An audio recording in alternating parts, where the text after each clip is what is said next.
jarak jauh.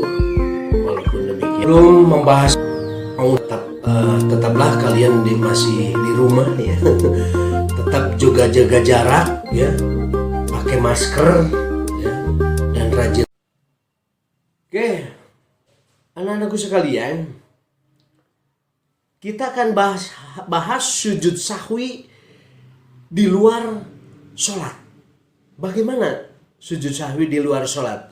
Ya, sujud sahwi yang dilakukan atau dikerjakan di luar sholat saat seorang tidak sadar ya, dengan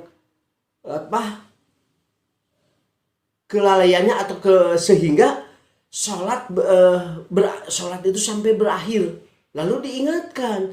Kalau sholat sudah berakhir, lalu diingatkan oleh jamaah atau orang lain. Bagaimana caranya? Caranya adalah kalau kita diingatkan, kalau kita lupa sudah awe salam, ternyata lupa ada yang ngasih tahu, tidak boleh berbicara, berdiri lagi. Ya. Setelah berdiri lagi menghadap arah ke kiblat. Ya. Berniat melakukan sujud sahwi. Terus takbiratul ihram, Allahu Akbar. Nah, gitu. Lalu sujud pertama dan membaca sujud sahwi ya. Apa doanya? Subhana man la yanamu wa la yashu. Coba. Ya. Bisa? Subhana man la yanamu wa la yashu. Ya, gitu. Itu dibacanya. Terus sejenak, duduk sejenak ya. Kemudian lakukan sujud kedua, yaitu membaca doa sujud sahwi. Nah, itu adalah sujud sahwi di luar sholat. Yang kedua, sujud sahwi di dalam sholat. Bagaimana sujud sahwi di dalam sholat? Selain di luar sholat, sujud sahwi ini juga dapat dilakukan di dalam sholat. Yaitu bagaimana? Ketika seseorang sadar tentang keraguannya dalam sholat itu, ketika dalam keadaan sholat, maka orang tersebut mengerjakannya, gitu ya. Sujud sahwi dilaksanakan sujud sahwi akhir sholat setelah tahiyat akhir ya, dan sebelum salam ya. Adapun caranya bagaimana? Setelah membaca tahiyat akhir, langsung saja sujud membaca doa sujud sahwi ya, yaitu yang tadi dibacakannya. Terus bangun dari sujud disertai dengan mengucapkan takbir Allahu Akbar. Kemudian duduk sebentar, lalu takbir dan sujud lagi dengan doa yang sama yang tadi sudah dibacakan ya. Pada saat sujud pertama duduk kembali dan akhirnya dengan salam. Nah, itu sujud sahwi berada di dalam sholat. Anak-anak sekalian, sekarang apa sih sebab-sebabnya melakukan sujud sahwi? Nah, jadi pertama, lupa membaca tasahud atau tahiyat, gitu ya. Pertama ketika salat yang jumlahnya rakaatnya lebih. Kedua, kelebihan atau kekurangan jumlah rakaat salatnya. Ya, itu. Yang ketiga, lupa meninggalkan salah satu rukun sholat. Seperti lupa apa? Melakukan ruku. Keempat, ragu jumlah rakaat lebih atau kurang. Yang kelima, lupa tidak membaca surat Al-Qur'annya. Udah Al-Fatihah langsung ruku gitu ya. Itu lupa membaca kunut bagi yang biasa memakai kunut. Kalau tidak biasa memakai kunut ya nggak apa-apa, itu tidak jadi persoalan. Yang keenam, jika seorang ragu terhadap jumlah rakaat yang lebih dikerjakan, maka yang dijadikan pegangan adalah yang diyakini oleh orang yang melaksanakan sholat itu, yang yakin apakah ini sudah 3 atau 4, ambilnya yang 3, ya, ambil yang paling gitu. Orang yang bersangkutan cenderung lebih mengerjakan yang kecilnya. Selanjutnya anak-anakku sekalian, hukum sujud sahwi, gitu ya. Hukum melaksanakan sujud sahwi ini sunnah, ya. Artinya lebih diutamakan dikerjakan, ya, karena akan mendapatkan pahala. Namun jika terpaksa ditinggalkan tidak berdosa, gitu ya, karena ini hukumnya adalah sunnah. Baik anak-anakku sekalian, ada hikmahnya nggak? Ini tentunya ada hikmahnya. Hikmah dari sujud sahwi ini adalah bagaimana hikmahnya sujud sahwi? Sujud sahwi ini satu, menyadari sepenuh hati bahwa manusia sebagai makhluk yang penuh kekurangan, ya. Ya, jadi sadar bahwa manusia ini dengan penuh kekurangan. Dan sifat lupa ini adalah bagian kecil dari sekian banyak kekurangan, ya, yang dimiliki oleh setiap manusia, ya.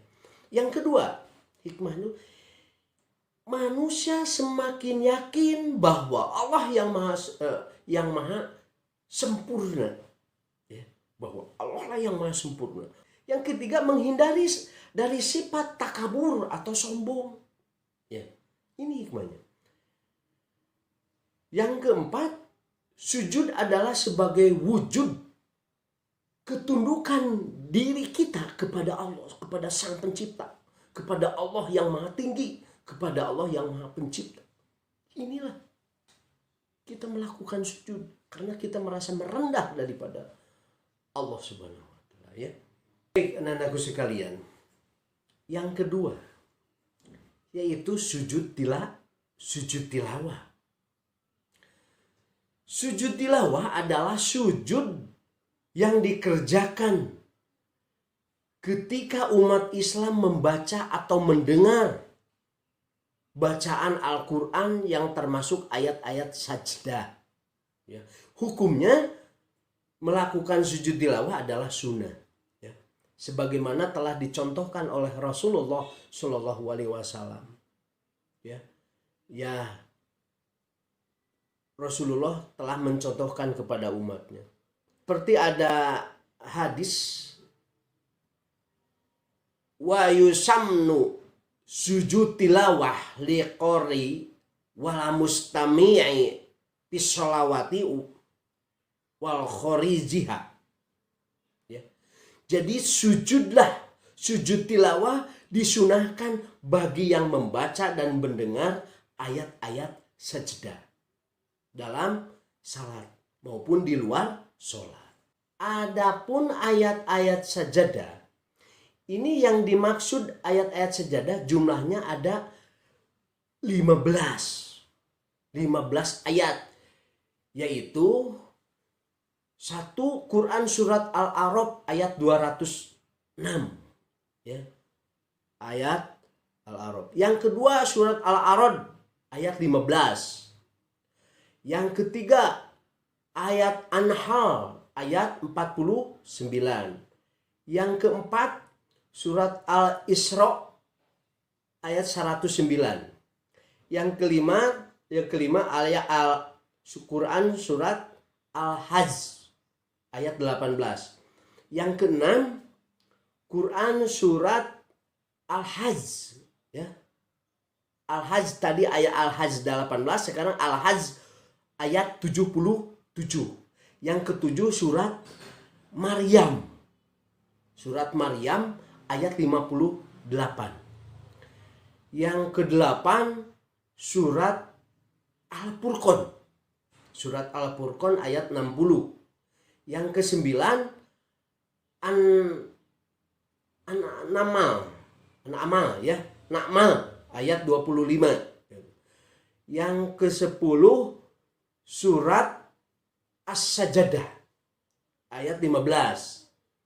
Yang ke-11 surat Shad, ya, ayat 24.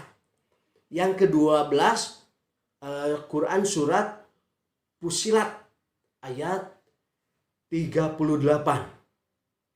Yang ke-13 ayat An-Najm, ya. Kalau nggak salah ayat 62. Yang ke-14 surat Al-Insyikok, ya, ayat 21, ya. Yang ke-15 terakhir surat Quran Al-Alaq ayat 19. Itu ayat-ayat sejadah. Kalau kita mendengar antara surat-surat itu, di antaranya kita harus melakukan sujud tilawah. Ada beberapa syarat sujud tilawah, yaitu satu, suci dari hadas kecil maupun hadas besar, serta bebas dari najis. Atau ada ulama yang tidak mensyaratkan suci dari hadas. Yang kedua itu menutup aurat, ya, harus menutup aurat. Yang ketiga, ketika membaca Al-Quran dan menemukan ayat-ayat sejadah, maka setelah selesai ayat itu dibacakan, kita segera menghadap ke kiblat. Itu sujud tilawah ada rukunnya. Rukun sujud tilawah apa aja? Satu, rukun sujud tilawah itu niat. Yang kedua, sujud satu kali dengan diawali bacaan takbir. Yang ketiga, duduk setelah sujud dengan tumanina tanpa membaca tasyahud. Yang keempat awe salam, ya. Ini hikmah, ada hikmahnya nggak? Tentunya anak-anakku ada hikmahnya. Hikmah sujud tilawah ini, sementara itu terdapat beberapa hikmah dari pelaksanaan sujud tilawah. Di antaranya adalah satu, mendekatkan diri kepada Allah. Yang kedua, menunjukkan wujud ketaatan kepada Allah, ya. Wujud ketaatan kepada Allah. Yang ketiga, menumbuhkan sikap tawadu dan menjauhkan diri dari rasa takabur, ya. Yang keempat, menyadarkan akan kebesaran kekuasaan Allah, ya. Yang kelima, lebih menghayati bacaan dan makna Al-Quran yang sedang dibaca, ya. Yang terakhir, dijauhkan dari godaan-godaan setan. Nah, itu mungkin mengenai hikmah sujud tilawah. Mungkin anak-anakku sekalian, pertemuan kali ini disampaikan sampai sekian, dan bila seandainya ada pertanyaan nanti kita kalau ada tatap muka kita pertanyakan kepada Bapak, ya. Sekian dulu pertemuan kali ini, kita akhiri dengan bacaan alhamdulillahirabbil alamin. Assalamualaikum.